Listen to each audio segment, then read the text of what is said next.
এই যে আমাদের দেশে দেখি অমুক মুহাদ্দিস, হেড মুহাদ্দিস, সেকেন্ড মুহাদ্দিস, শাইখুল হাদিস, এরা তাইলে কোন দরজার মুহাদ্দিস? একটা হচ্ছে মুহাদ্দিস মুতলাক জাতি, আরেকটা হচ্ছে মুহাদ্দিস ওরফি। আমরা যে মুহাদ্দিস লিখি এগুলো ওরফি। আর জাতি মুহাদ্দিসদের মধ্যে আব্দুল হাই লাখনবীর মতে শেখ আব্দুল হক মুহাদ্দিস দেহলভী ছিলেন তার দৃষ্টিতে, আর কোন মুহাদ্দিস তারপরে তিনি পান নাই। জাজবুল কুলুব ইলা দিয়ারিল মাহবুব কিতাবে তিনি একটি হাদিস উল্লেখ করেছেন। আল্লাহর হাবিব ইরশাদ করেছেন, মান যাকারানি ফাকাদ যাকারাল্লাহ,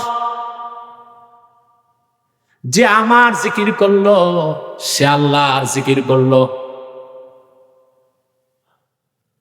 রাসূলুল্লাহ সাল্লাল্লাহু আলাইহি ওয়াসাল্লাম বলেছেন যে আমার জিকির করলো সে আল্লাহর জিকির করলো।